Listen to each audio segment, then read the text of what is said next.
আউযুবিল্লাহি মিনাশ শাইতানির রাজিম বিসমিল্লাহির রহমানির রহিম। সুপ্রিয় ভিউয়ার্স, আশা করি আপনারা সকলেই ভালো আছেন।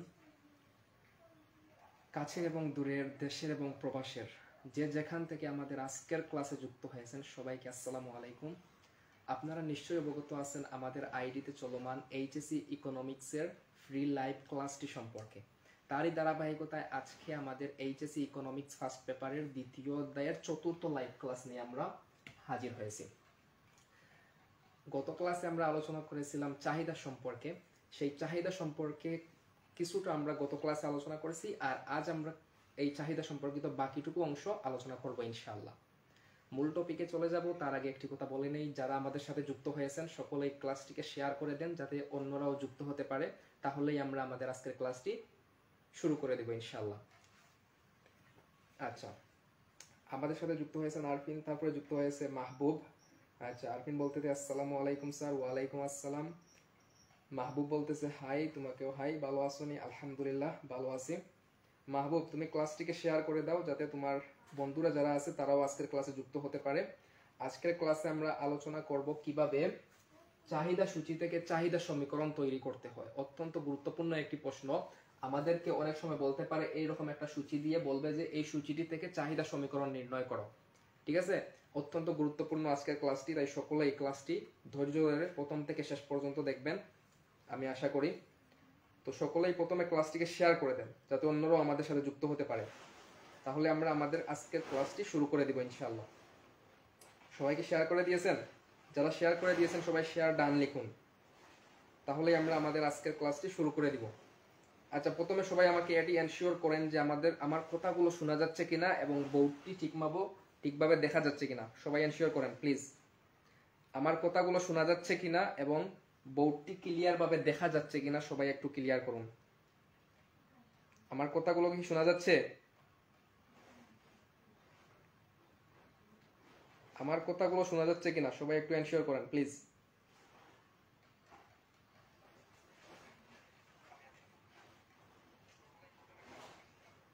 আচ্ছা, আমার কথাগুলো কি শোনা যাচ্ছে? একজন বলতেছে জি স্যার শোনা যাচ্ছে। মাহবুব, তুমি কি শুনতে পাচ্ছ আমার কথাগুলো? একটু ক্লিয়ার করো প্লিজ। আমার কথাগুলো যদি শোনা যায় তাহলে কমেন্টে জানাও আমাকে, তাহলেই আমি ক্লাসটি শুরু করে দিচ্ছি। আজকের ক্লাসটি কিন্তু অত্যন্ত গুরুত্বপূর্ণ। যারা এইচএসসি 24 ব্যাচ রয়েছে তোমাদের অ্যাডমিশনের জন্য এই সাবজেক্টটি অত্যন্ত গুরুত্বপূর্ণ, তোমাদের অ্যাডমিশনে কাজে লাগবে। আর যারা 25 সালে এইচএসসি পরীক্ষা দিবে তোমাদের জন্য তো অত্যন্ত গুরুত্বপূর্ণ। যারা 26 সালের পরীক্ষার্থী রয়েছে তোমাদের জন্য অত্যন্ত গুরুত্বপূর্ণ, তাই ক্লাসটি সম্পূর্ণ করো। আচ্ছা, মাহবুব বলতেছে শেয়ার ডান, সে শেয়ার করে দিয়েছে। আর যারা শেয়ার করেছেন সবাই শেয়ার ডান লিখুন প্লিজ।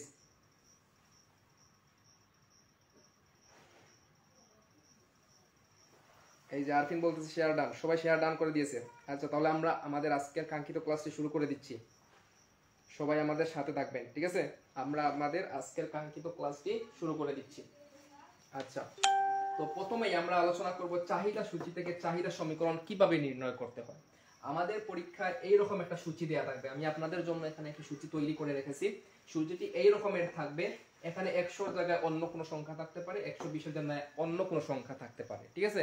তো মূলত সূচিটি এই রকম থাকবে এবং বলবে এই সূচিটি থেকে চাহিদা সমীকরণ তৈরি করো।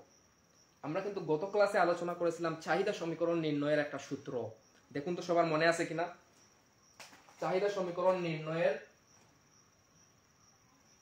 আচ্ছা, একজন বলতেছে আরো জুড়ে মাতো। আচ্ছা ঠিক আছে, আরো জুড়ে মারতেছি।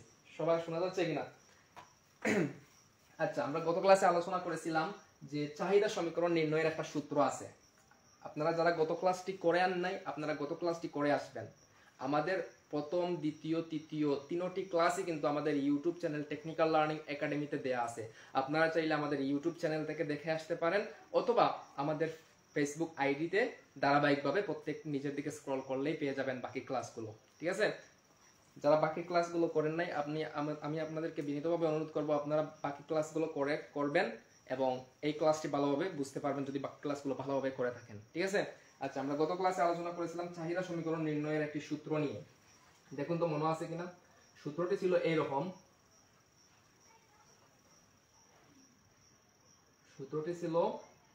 আচ্ছা, চাহিদা সমীকরণ আমি এখানে লিখে দিচ্ছি এই প্রশ্নের সমাধান কিভাবে আমরা এই সূচিটি থেকে চাহিদা সমীকরণ তৈরি করেছি সেটি আমরা এখানে লিখে দিচ্ছি।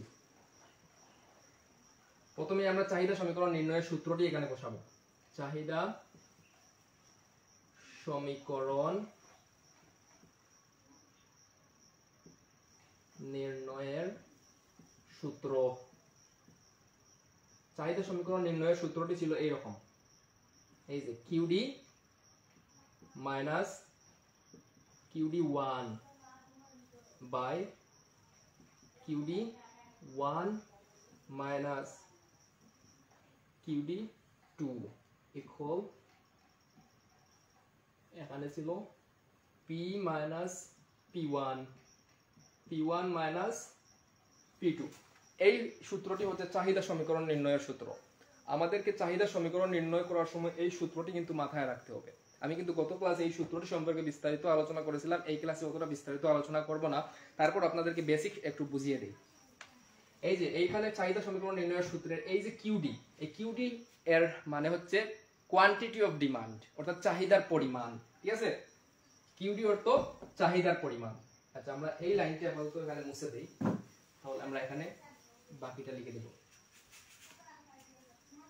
এই যে আমরা এখানে লিখে দিচ্ছি কিউডি মানে কি? কিউডি মানে হচ্ছে চাহিদার পরিমাণ, যাকে ইংরেজিতে বলা হয় কোয়ান্টিটি অফ ডিমান্ড,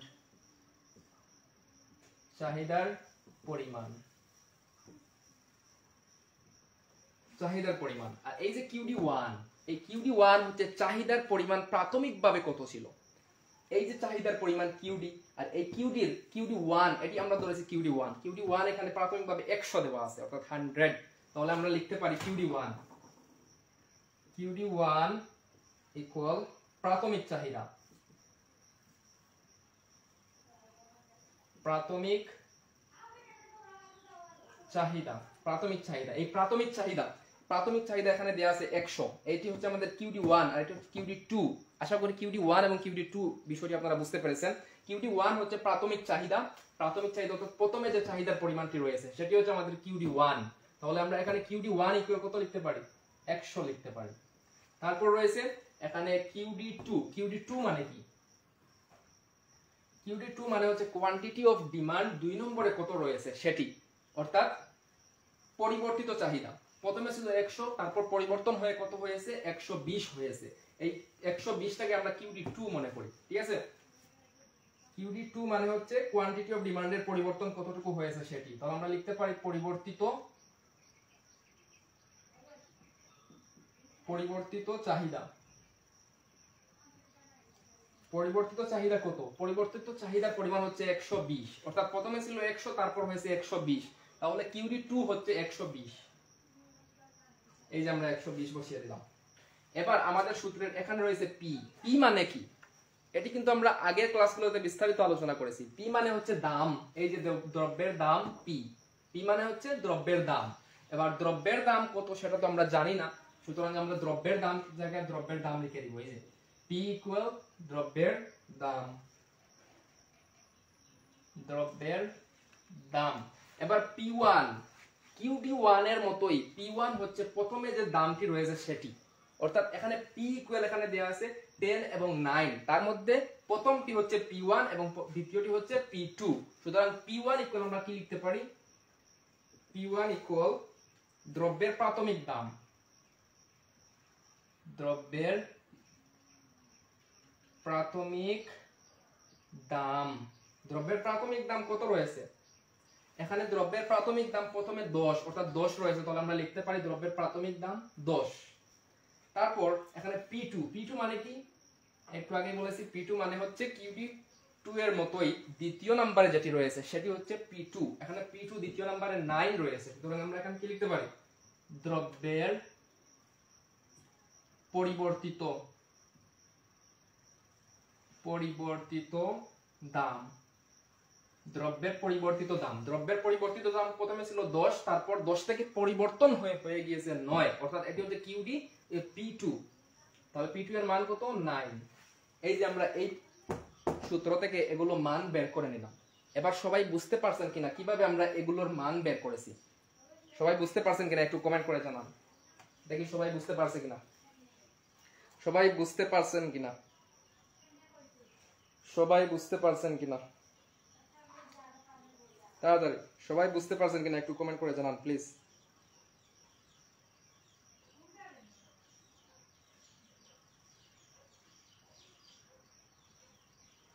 এই যে একজন বলতেছে বুঝতে পারছি।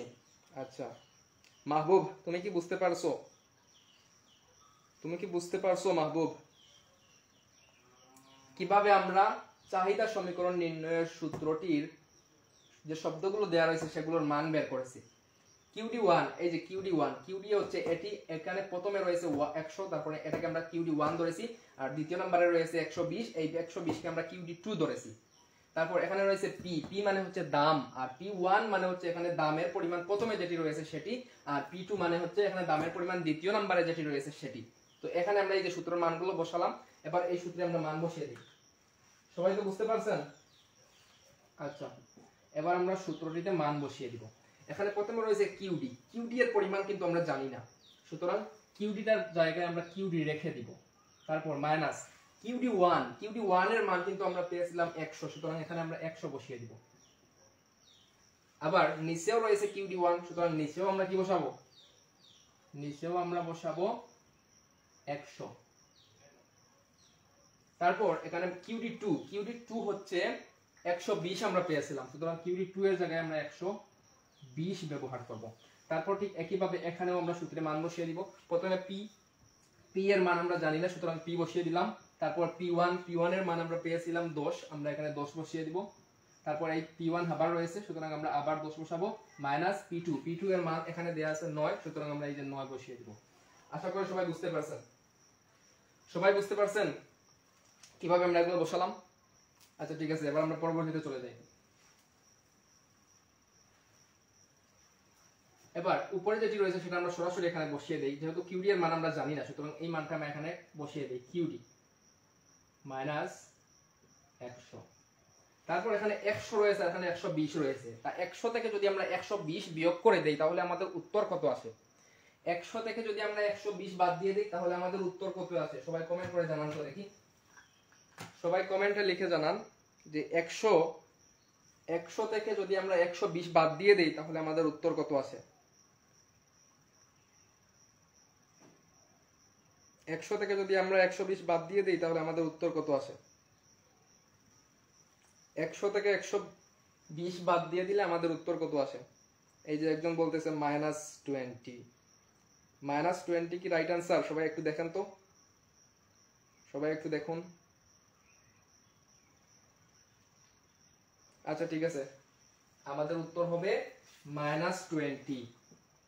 100 থেকে যদি আমরা 120 বাদ দিয়ে দিই তাহলে আমাদের উত্তর আসে -20। এখানে পি উপরে যেটি রয়েছে সেটি আমরা সরাসরি বসিয়ে দিব। এবার 10 থেকে যদি 9 চলে যায় তাহলে কত আসে?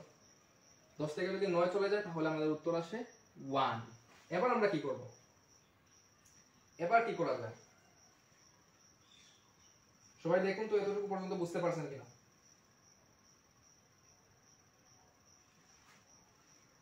সবাই দেখুন তো এতটুকু পর্যন্ত বুঝতে পারছেন কিনা। এবার আমাদেরকে যে কাজটি করতে হবে সেটি হচ্ছে আর গুণন করে দিতে হবে আমাদের, অর্থাৎ হরকে লব দিয়ে এবং লবকে হর দিয়ে গুণ করে দিতে হবে। সবাই কি বুঝতে পারছেন কি বলছি? লবের সাথে হরের গুণ করে দিতে হবে, অর্থাৎ আর গুণন করে দিতে হবে। আমরা যদি আর গুণন করি তাহলে আমাদের প্রথমে কি মান আসে? এই যে 1 কে যদি আমরা কিউডি মাইনাস 100 দিয়ে গুণ করি তাহলে আমাদের উত্তর আসে কিউডি মাইনাস 100, অর্থাৎ এটা যদি আমরা 1 দ্বারা গুণ করি তাহলে এটি আসবে। তারপর এই যে সমান সমান, এবার যদি আমরা -20 কে যদি p - 10 দ্বারা গুণ করি তাহলে আমাদের উত্তর কত আসে? -20 কে যদি আমরা p - 10 দ্বারা গুণ করি তাহলে আমাদের উত্তর কত আসে? তাহলে আমাদের উত্তর যেটি আছে সেটি আসবে, অর্থাৎ -20 ইনটু p - 10 এটি আসবে আমাদের। আমরা যদি আর গুণন করি তাহলে আমাদের এরকম আসবে। সবাই দেখুন তো এতটুকু পর্যন্ত বুঝতে পারছেন কিনা। সবাই দেখুন এতটুকু পর্যন্ত বুঝতে পারছেন কিনা। এতটুকু পর্যন্ত বুঝতে পারছেন কিনা। এতটুকু পর্যন্ত বুঝতে পারছেন কিনা।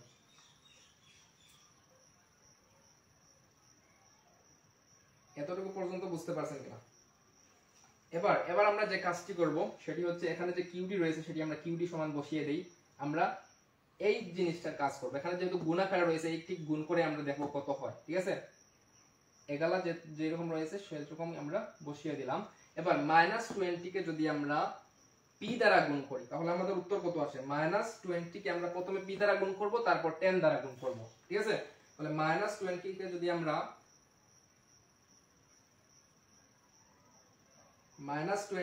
আমরা p দ্বারা গুণ করি তাহলে আমাদের উত্তর আসে -20p। আমাদের উত্তর আসবে -20p।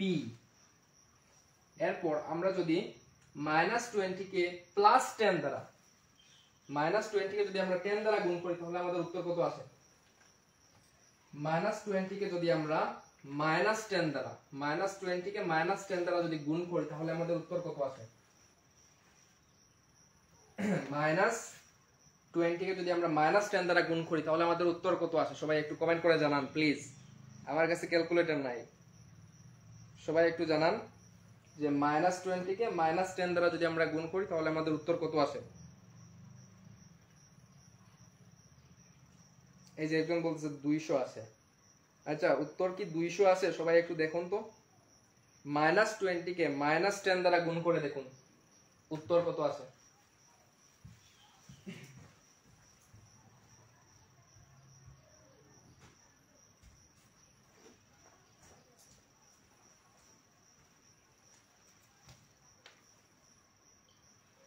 -20 কে যদি আমরা -10 দ্বারা গুণ করি তাহলে আমাদের উত্তর কত আসে?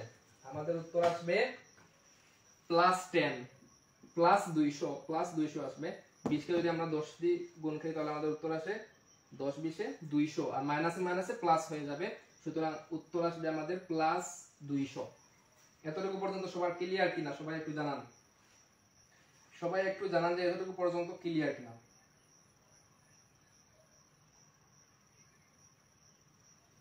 এবার আমরা কি করতে পারি? এবার এখানে আমরা যদি স্থানটা বদল করে দেই, আমাদের কিন্তু একটা জিনিস মাথায় রাখতে হবে যে চাহিদা সমীকরণের রূপটি আমাদেরকে মাথায় রাখতে হবে। চাহিদা সমীকরণের রূপটি এইরকম হতে হবে, QD = A - BP, অর্থাৎ চাহিদা সমীকরণের রূপটি এইরকম হতে হবে। সুতরাং আমরা সব সময় চেষ্টা করব যে আমাদের যে অঙ্কটি আছে সেটিকে এইরকম রূপ দেওয়ার, ঠিক আছে? তাহলে এখন আমরা এই জায়গায় স্থানগুলো বদল করে নিব, তাহলে আমাদের উত্তর করতে সহজ হবে। আমরা কি করব? স্থানগুলো বদল করে দেব। প্রথমে এখানে যে QD রয়েছে সেটাকে আমরা QD রাখি, আর এই যে -100 রয়েছে এই -100টাকে আমরা শেষে নিয়ে যাব, আর বাকি অংশটাকে কাছে নিয়ে আসব। তাহলে আমরা এখানে কি বসাবো?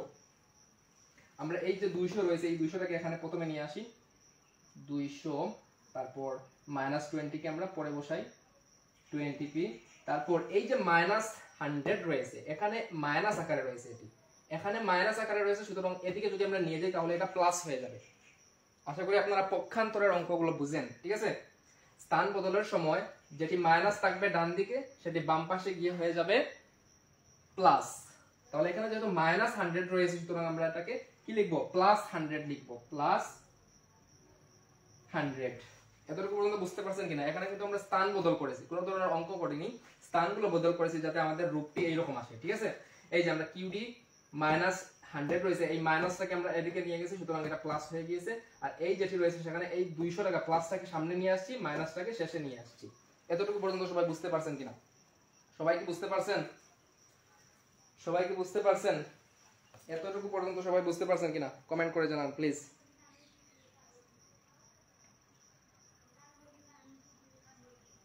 এতটুকু পর্যন্ত সবাই বুঝতে পারছেন কিনা?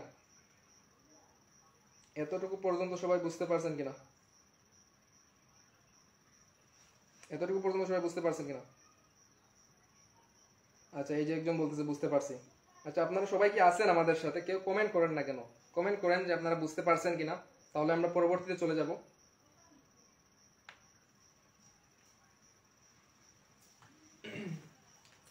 এই জায়গায় কিন্তু আমরা স্থানগুলো বদল করেছি যাতে আমাদের অঙ্কটা সহজ আকারে আসে। সুতরাং এবার আমরা কি করতে পারি দেখুন তো, এবার আমরা কি করতে পারি?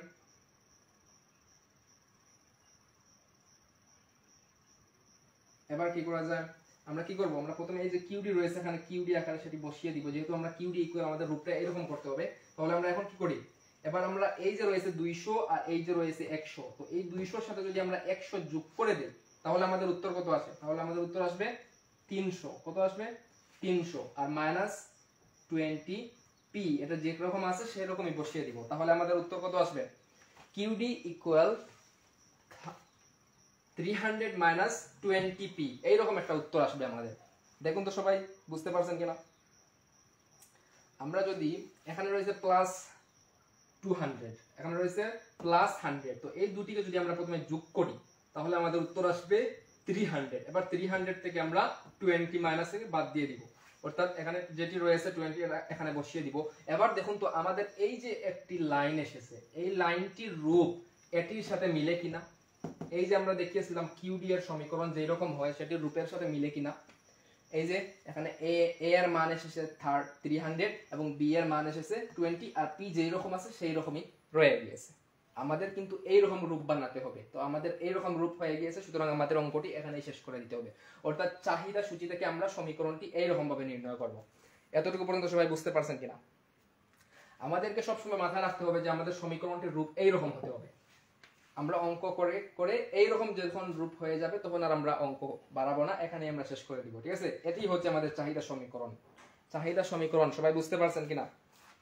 সবাই বুঝতে পারছেন কিনা কমেন্টে জানান। চাহিদা সমীকরণ কিভাবে নির্ণয় করতে হয়, আমরা চাহিদা সমীকরণ কিভাবে নির্ণয় করেছি সবাই বুঝতে পারছেন কিনা? সবাই একটু কমেন্ট করে জানান। মাহবুব কি আমাদের সাথে আসো? মাহবুব তুমি কি আমাদের সাথে আসো?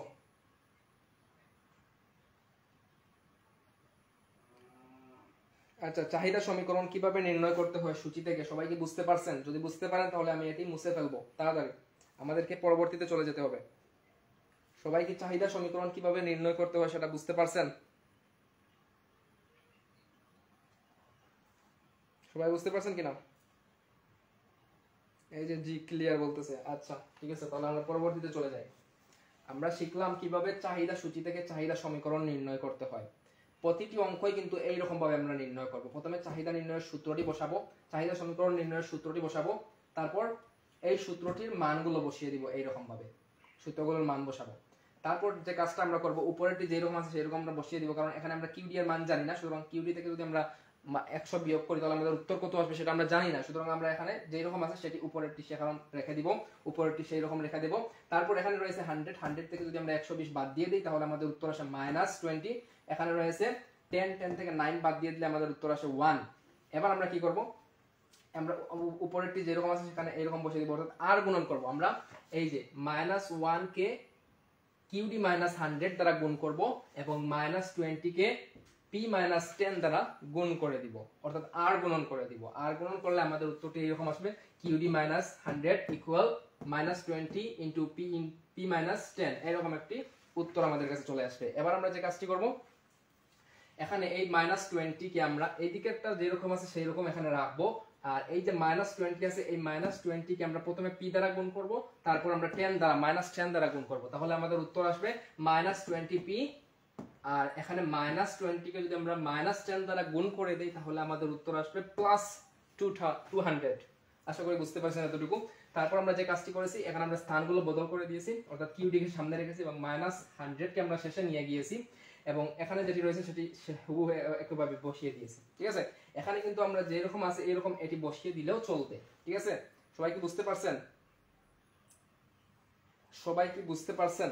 আমরা আমাদের এখানে এই রূপটি আনার জন্য স্থানগুলো বদল করেছি, করে আমাদের উত্তরটি মিলিয়েছি। ঠিক আছে, এই যে একটি রূপ এসেছে এই রূপটি কিন্তু আমাদের চাহিদা সমীকরণের রূপের সাথে সামঞ্জস্যপূর্ণ, অর্থাৎ মিলে যায়। সুতরাং আমরা এখানেই অঙ্কটি শেষ করে দিয়েছি, অর্থাৎ চাহিদা সমীকরণ হচ্ছে এখানে QD ইকুয়াল 300 - 20p। সবাই বুঝতে পারছেন আশা করি? সবাই বুঝতে পারছেন আশা করি?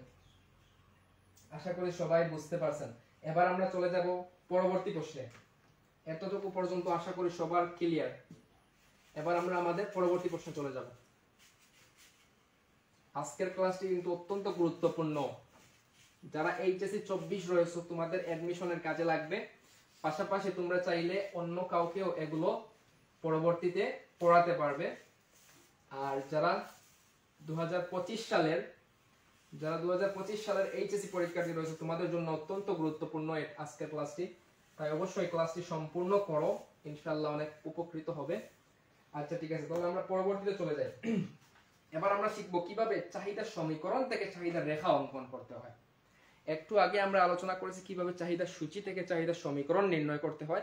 এবার আমরা শিখব চাহিদার সমীকরণ থেকে কিভাবে চাহিদা রেখা অঙ্কন করতে হয়। অত্যন্ত গুরুত্বপূর্ণ একটি প্রশ্ন, ঠিক আছে। আমরা এবার শিখব কি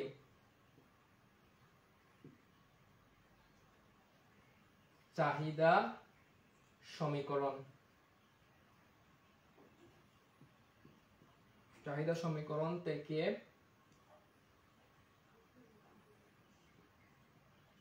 চাহিদা রেখা অঙ্কন শিখবো এখন আমরা।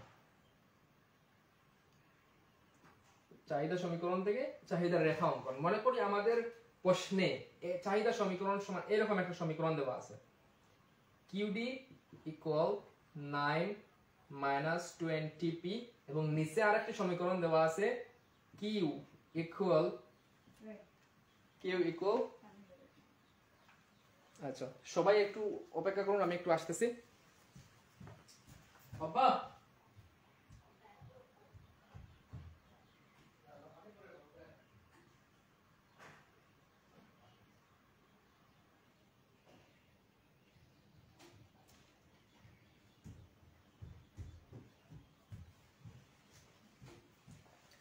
আচ্ছা একটু সমস্যা ছিল যার জন্য আমাকে চলে যেতে হয়েছিল।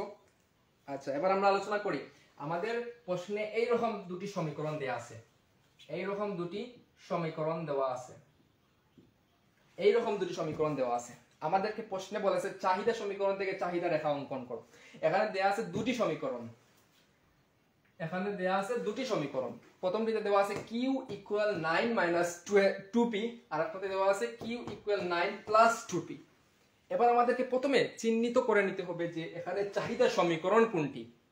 আচ্ছা দেখুন তো এই দুইটার মধ্যে চাহিদা সমীকরণ কোনটি, সবাই একটু কমেন্ট করে জানান। আমি কিন্তু গত ক্লাসে আলোচনা করেছিলাম যে চাহিদা সমীকরণ কিভাবে চিহ্নিত করতে হয়। সবাই একটু জানান যে এখানে চাহিদা সমীকরণ কোনটি, তাহলে আমরা পরবর্তীতে চলে যাব। সবাই একটু জানান যে এখানে চাহিদা সমীকরণ কোনটি, এখানে চাহিদা সমীকরণ কোনটি। আচ্ছা সবাই দেখি উপস্থিতি খুবই কম, উপস্থিতি খুবই কম।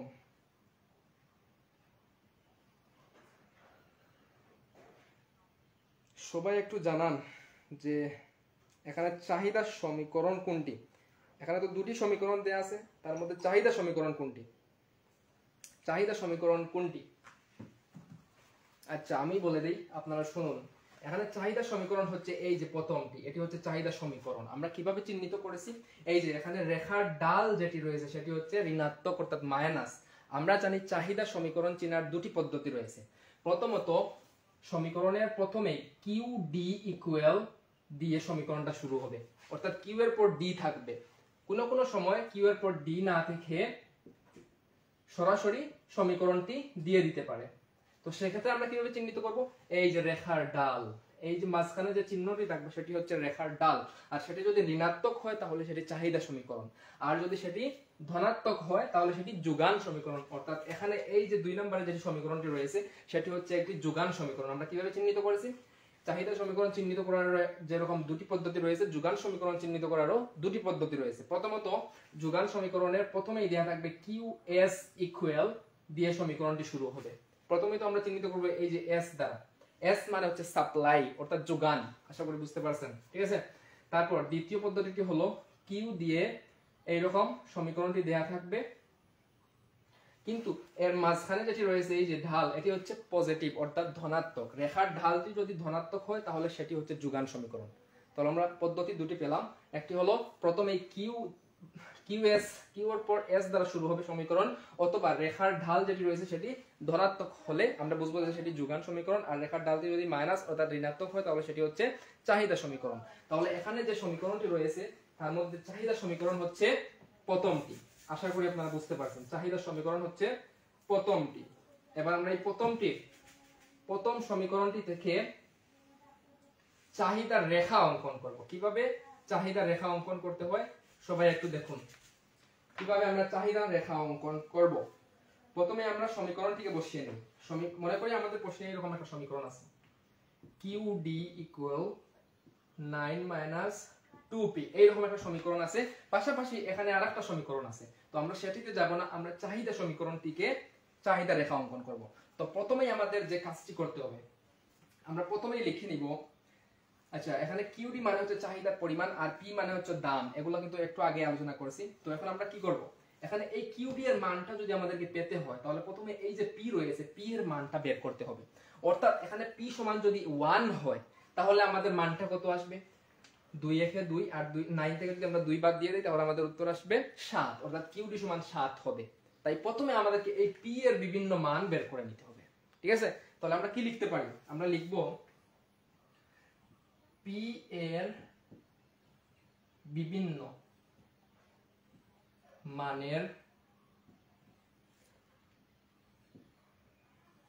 মানের জন্য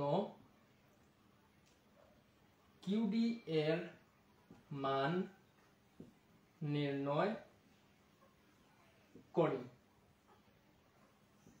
একটু আগে যে প্রশ্নটি আমরা করেছি সেখানে কিন্তু একটি সূচি দেয়া ছিল এবং এই সূচি থেকে আমাদেরকে বলেছে চাহিদার সমীকরণ নির্ণয় করতে, কিন্তু বর্তমানে আমরা যে প্রশ্নটি করতেছি সেখানে সমীকরণ দেয়া আছে, কিন্তু সেখানে সমীকরণ দেয়া আছে এবং বলছে যে চাহিদার রেখা অঙ্কন করো।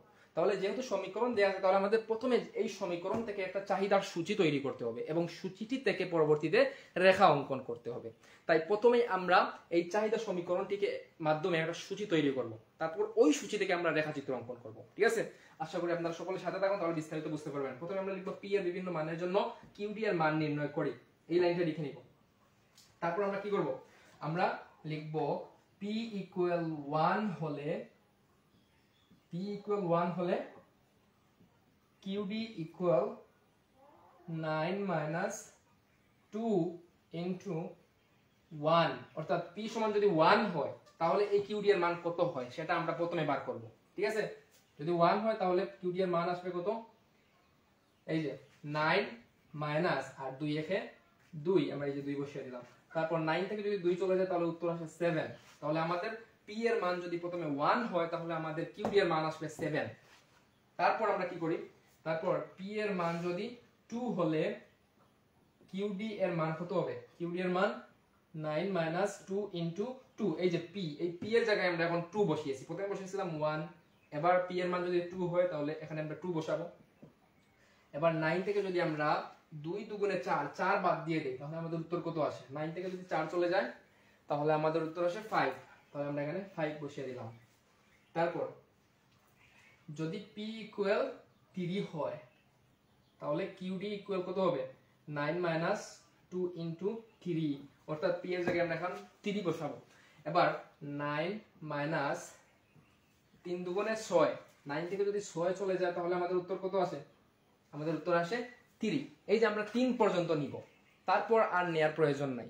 ঠিক আছে, আমরা শুধু 3 পর্যন্ত নিলেই হয়ে যাবে। এবার আমরা কি করব, এবার এই যে মানগুলো আমরা পেয়েছি 7 5 3, এই নির্ণীত মানগুলোকে আমরা সূচিতে বসাবো। ঠিক আছে, আমরা তাহলে লিখে দেই যে নির্ণীত মানকে সূচিতে বসিয়ে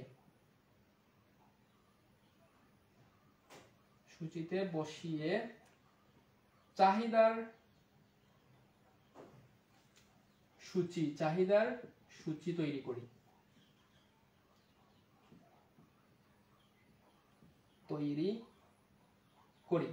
এই যে আমরা মানগুলো নির্ণয় করেছি এই মানগুলোর আলোকে এখন আমরা চাহিদার একটি সূচি তৈরি করব। ঠিক আছে, চাহিদার সূচি কিভাবে তৈরি করতে হয়, একটু আগে যে আমরা সূচিটি এঁকেছিলাম সেই একই সূচির মতো আমরা সূচিটি করে নিব। ঠিক আছে, তাহলে আমরা প্রথমে কি লিখবো, এখানে লিখবো দাম। আমরা প্রথমে পেয়েছিলাম এখানে দাম, এখানে ছিল দ্রব্যের দাম, এখানে আমরা শুধু দাম লিখবো ছোট করে দাম। তারপর আমরা কি লিখবো, চাহিদার পরিমাণ,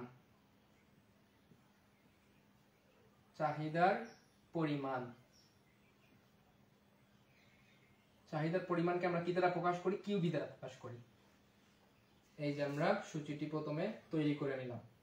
এবার এই যে দাম প্রথমে ছিল কি পি সমান 1, পি সমান 2, পি সমান 3, তাহলে এই দামগুলোকে আমরা এখানে বসাবো। এই যে প্রথমে ছিল 1, আমরা 1 দিলাম, তারপর 2, তারপর 3। এবার দাম যখন 1 টাকা ছিল তখন কিউডি এর পরিমাণ ছিল 7, তাহলে আমরা এখানে 7 বসালাম। তারপর দাম যখন 2 টাকা ছিল তখন কিউডি এর পরিমাণ ছিল 5, তাহলে আমরা এখানে 5 বসাবো।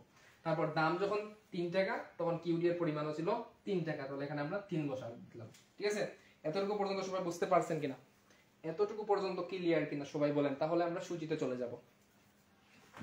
এতটুকু পর্যন্ত ক্লিয়ার কিনা? এতটুকু পর্যন্ত ক্লিয়ার কিনা? এতটুকু পর্যন্ত সবার ক্লিয়ার কিনা সবাই কমেন্ট করে জানান। যারা আমাদের সাথে যুক্ত হয়েছেন সবাইকে অসংখ্য ধন্যবাদ, আর যারা পরবর্তীতে যুক্ত হবেন আপনাদেরকে অসংখ্য ধন্যবাদ। সবাই আমাদের সাথে থাকুন, ইনশাল্লাহ ক্লাসটি সম্পূর্ণ করলে অনেক কিছুই জানতে পারবেন, অনেক কিছু বুঝতে পারবেন, আপনাদের অ্যাডমিশনে অনেক কাজে লাগবে এবং পরীক্ষায় অনেক ভালো হবে ইনশাল্লাহ। আচ্ছা ঠিক আছে, তাহলে আমরা এবার এই সূচিটি থেকে এখন একটা রেখা অঙ্কন করব। রেখাটি আমরা কিভাবে অঙ্কন করবো এখানে আমি ছোট করে দেখিয়ে দিচ্ছি। এই যে প্রথমে আমরা ঠিক আগের মতো দুটি অক্ষ ধরে নেব, ঠিক আছে। এদিকে আমরা কি বসাবো? আমরা জানি পি হচ্ছে স্বাধীন চলক, আর স্বাধীন চলক সবসময় লম্ব অক্ষে ব্যবহৃত হয়, তাহলে আমরা পি সমান এখানে দিব, ঠিক আছে। দাম পিটাকে উপরে ধরবো, আর কিউডি অর্থাৎ চাহিদার পরিমাণ, এটি হচ্ছে অধীন চলক। এই যে কিউডি, এই কিউডি কিন্তু এই যে পি এর উপর নির্ভরশীল ছিল। আমরা উপরেই যে আলোচনা করেছিলাম এই যে পি, এই পি এর মান যদি 1 হয় তাহলে কিউডির পরিমাণ হয়ে যায় 7, ঠিক আছে। আর যদি পি এর মান 2 হয় তাহলে কিউডির পরিমাণ হয়ে যায় 5, অর্থাৎ এই কিউডির মানটা কিন্তু পি এর মানের উপর নির্ভরশীল, অর্থাৎ এটি হচ্ছে অধীন চলক। সুতরাং অধীন চলক যেহেতু পি কিউডি, সুতরাং এই কিউডিটাকে আমরা এই যে ভূমি অক্ষে ধরব, কিউডি চাহিদার পরিমাণ, আর এখানে আমরা ধরবো 0। এবার কিউডি যেটি রয়েছে এখানে সর্বোচ্চ কিউডি এর পরিমাণ হচ্ছে 7 এবং সর্বনিম্ন হচ্ছে 3। সুতরাং এদিকে আমরা মানগুলো এমন ভাবে ধরবো যাতে আমাদের এইটুকু জায়গায় এই মানগুলো জায়গা হয়ে যায়। তাহলে আমরা কিভাবে ধরতে পারি? আমরা ধরবো 2 সাইড করে, 2 করে পার্থক্য, 2 4 6 8, 2 4 6 8। এখানে পার্থক্যগুলো আমরা ইচ্ছা মতো নিব, অর্থাৎ আপনি চাইলে 1 করেও নিতে পারেন, 3 করেও নিতে পারেন, 2 করেও নিতে পারেন, আপনার ইচ্ছা, ঠিক আছে। আমরা 2 করে নিলাম। এদিকে পার্থক্য আমরা কত করে ধরবো? এখানে পি এর মান 1 2 3, 1 2 আকারে রয়েছে, সুতরাং আমরা 1 2 3 এভাবে ধরে নেই, 1 2 3। আমি গত ক্লাসেও কিন্তু একটি কথা বলেছিলাম যে এখানে যে মানটা ধরবো ঠিক একই মানটা আমরা এদিকে ধরবো, অর্থাৎ এখানে যেগুলো রয়েছে সবগুলো প্রত্যেকটির পার্থক্য সমান হতে হবে, প্রত্যেকটির পার্থক্য সমান হতে হবে, এবং উপরের দিকে যেগুলো ধরবো সেগুলোরও প্রত্যেকটির মান সমান হতে হবে, অর্থাৎ এখানে যতটুকু ধরবো এখানে অতটুকুই ধরবো আমরা, ঠিক আছে। তা না হলে আমাদের চিত্রটি মিলবে না। এবার দাম যখন 1 টাকা, চাহিদার পরিমাণ তখন 7 টাকা, তাহলে আমরা এই যে 1 রয়েছে এই 1 এর সাথে আমরা এই যে 7 এর সম্পর্ক করে দিব। এখানে 7 নেই, অর্থাৎ এখানে 6 এবং মাঝখানে, তার মানে 7 এর পরিমাণটা এখানেই হবে, ঠিক আছে। তাহলে আমরা এই যে এখানে 7 ধরে নিব।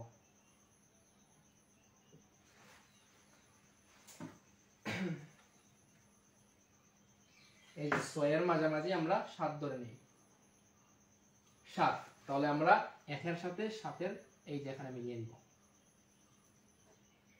এবার দাম যখন 2 টাকা, চাহিদার পরিমাণ তখন 5 টাকা, তাহলে 2 এর সাথে আমরা 5 ধরবো। এখন এখানে তো 5 নেই, সুতরাং এই 4 এবং 6 এই দুটির মাঝখানে হবে 5, তাহলে আমরা এই যে মাঝামাঝি 5 ধরে নিলাম এবং এই যে টানটা লাগিয়ে নিলাম। তাহলে যখন দাম 2 টাকা তখন চাহিদার পরিমাণ কিউডি 5 টাকা, 5 একক। তারপর যখন দাম 3 টাকা, 3 টাকা, তখন চাহিদার পরিমাণও 3 টাকা। 3 এর পরিমাণ নিশ্চয়ই এই যে 2 এবং 4 এর মাঝামাঝি হবে, সুতরাং এখানে আমরা ধরে নেই। আচ্ছা আমার ঠিক দেখা হয়ে গেছে, আপনারা স্কেল দিয়ে এগুলো আঁকবেন তাহলে সোজা হবে। আরেকটি কথা, সবাই এগুলো পেন্সিল দিয়ে আঁকবেন, ঠিক আছে। পেন্সিল দিয়ে না আঁকলে কিন্তু মার্ক পাবেন না, বারবার বলতেছি, সবাই পেন্সিল দিয়ে এগুলো আঁকবেন। তারপর এই যে আমরা বিন্দুগুলো পেয়েছি, এই বিন্দুগুলো যদি আমরা যোগ করে দিই তাহলেই আমরা আমাদের সেই কাঙ্ক্ষিত চাহিদা রেখাটি পেয়ে যাব, কিউডি রেখা, চাহিদা রেখা। আর চাহিদা রেখাকে আমরা কি দ্বারা প্রকাশ করি? চাহিদা রেখাকে প্রকাশ করা হয় ডিমান্ড দ্বারা, ডিমান্ড রেখা দ্বারা। তাহলে আমরা লিখতে পারি ডি এবং ডি প্রাইম। আর এই বিন্দুগুলো কি করতে পারি? A B C. এখানে এই বিন্দুগুলোকে আমরা যে কোনোটি ধরতে পারি, এম এল এন, যে কোনোটি আমরা ধরতে পারি, আমরা এ বি সি ব্যবহার করেছি, ঠিক আছে। তাহলে এই যে রেখাটি পেয়েছি আমরা, এটি হচ্ছে আমাদের ডিমান্ড রেখা, অর্থাৎ চাহিদা রেখা। আমাদেরকে বলেছিল চাহিদা সমীকরণ থেকে চাহিদা রেখা অঙ্কন করতে। আমরা চাহিদা সমীকরণটিকে প্রথমে সূচিতে নিয়ে এসেছি এবং সূচি থেকে পরবর্তীতে চাহিদার রেখা অঙ্কন করেছি। এবার এই রেখাটির একটা রেখাচিত্রের বিশ্লেষণ আমাদেরকে দিতে হবে যে এই রেখাটি আমরা কিভাবে অঙ্কন করেছি সেটি, ঠিক আছে। আচ্ছা চিত্রটি কি সবাই বুঝতে পারছেন? সবাই বুঝতে পারছেন কিনা কমেন্ট করে জানাবেন। আচ্ছা যারা আমাদের সাথে যুক্ত হয়েছেন এবং পরবর্তীতে যারা যুক্ত হবেন সবাই কমেন্ট করে জানাবেন যে আপনারা বুঝতে পারলেন কিনা। আপনাদের জন্যই ক্লাসগুলো নেওয়া, আপনারা যদি বুঝতে পারেন তাহলেই আমাদের কষ্টগুলো সার্থক হবে। আচ্ছা ঠিক আছে, আমরা পরবর্তীতে চলে যাই। এবার এই রেখাটির বিশ্লেষণ, রেখাচিত্রটির বিশ্লেষণ ঠিক এভাবে করে দিবেন যে চিত্রে ভূমি অক্ষে আমরা কি বলবো, চিত্রে ভূমি অক্ষে চাহিদার পরিমাণ, চিত্রে ভূমি অক্ষে চাহিদার পরিমাণ কিউডি এবং লম্ব অক্ষে দ্রব্যের দাম পি নির্দেশ করা হয়েছে। লম্ব অক্ষে প্রতিটি গড়, এই যে লম্ব অক্ষের প্রতিটি গড় 1 করে এবং ভূমি অক্ষে প্রতিটি গড় 2 করে ধরা হয়েছে। অর্থাৎ এখানে যে গড়গুলো রয়েছে প্রত্যেকটি কিন্তু ব্যবধান 1 করে আমরা ধরেছি, 1 2 3। তারপর এখানে যে গড়গুলো রয়েছে সেগুলো কিন্তু আমরা 2 করে ব্যবধান ধরেছি, 2 4 6 8। ঠিক আছে। লম্ব অক্ষে দ্রব্যের দাম P ইকুয়াল 1 2 3 এর সাপেক্ষে চাহিদার পরিমাণ যথাক্রমে 7 7 5 এবং 3। এখন এগুলোকে আমরা এবিসি দ্বারা প্রকাশ করেছি। আমরা কি বলবো, এখন এবিসি বিন্দু যোগ করলে ডিডি প্রাইম রেখা পাওয়া যাবে। উক্ত ডিডি রেখাই হচ্ছে, উক্ত ডিডি প্রাইম রেখাটি হচ্ছে চাহিদা রেখা। এতটুকু পর্যন্ত দিয়ে দিলেই চলবে। সবাই কি বুঝতে পারছেন? সবাই বুঝতে পারছেন কিনা একটু কমেন্ট করে জানান।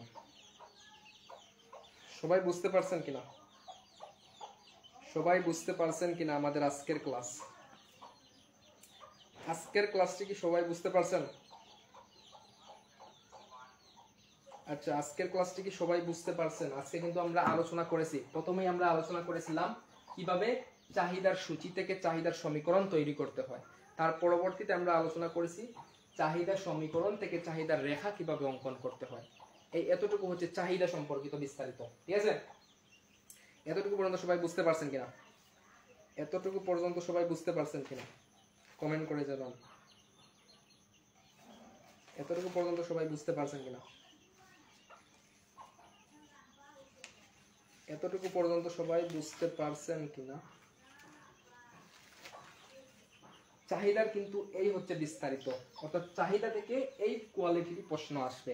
এবার আমি শর্টকাট ভাবে আপনাদেরকে দেখিয়ে দিচ্ছি যে চাহিদা থেকে কোন কোন ধরনের প্রশ্ন আসে থাকে, কোন কোন কোয়ালিটির প্রশ্ন এসে থাকে, সেটি আপনাদেরকে দেখিয়ে দেব।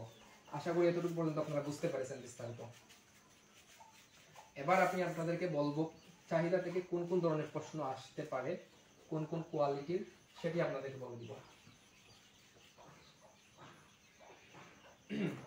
চাহিদা থেকে প্রথমেই যে প্রশ্নটি আসে সেটি হচ্ছে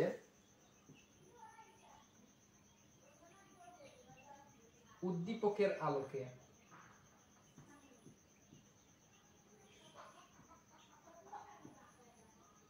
চাহিদা রেখা অঙ্কন করো।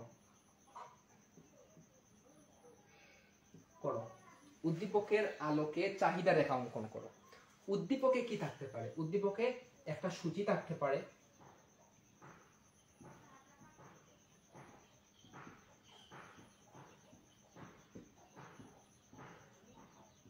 উদ্দীপকে এই রকমের একটা সূচি থাকতে পারে এবং বলতে পারে এই সূচিটি থেকে উদ্দীপকের আলোকে চাহিদা রেখা অঙ্কন করো, অর্থাৎ এই সূচি থেকে চাহিদা রেখা অঙ্কন করো। অথবা উদ্দীপকে কি থাকতে পারে, অথবা উদ্দীপকে এইরকম সমীকরণ দেওয়া থাকতে পারে কিউডি ইকুয়াল 9 - 2p, অথবা দেওয়া থাকতে পারে কিউ ইকুয়াল 10 - 5p। অর্থাৎ আমাদের উদ্দীপকে এই কোয়ালিটি থাকতে পারে।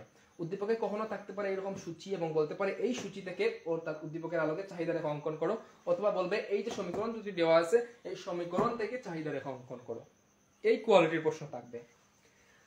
কখনো বলবে চাহিদা থেকে, উদ্দীপকের আলোক থেকে চাহিদার রেখা অঙ্কন করো।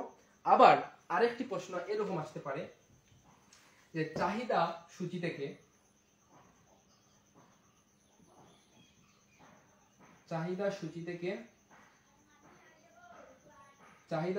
চাহিদা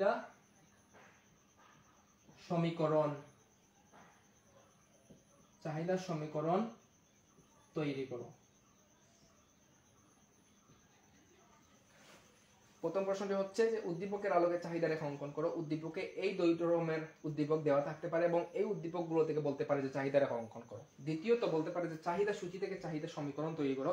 উদ্দীপকে এই রকমের একটা সূচি দেওয়া থাকবে এবং এই সূচি থেকে বলবে যে সমীকরণ তৈরি করো। ঠিক আছে, তারপর কি বলতে পারে? তারপর বলতে পারে যে চাহিদার সমীকরণ থেকে, একটু আগে যে আমরা আলোচনা করেছি, চাহিদার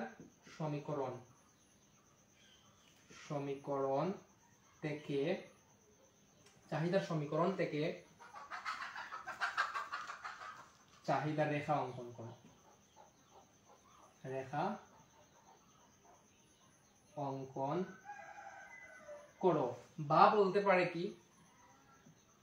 বা বলতে পারে চাহিদার সমীকরণ থেকে চাহিদা সূচি তৈরি করো। রেখাও বলতে পারে আবার সূচিও বলতে পারে।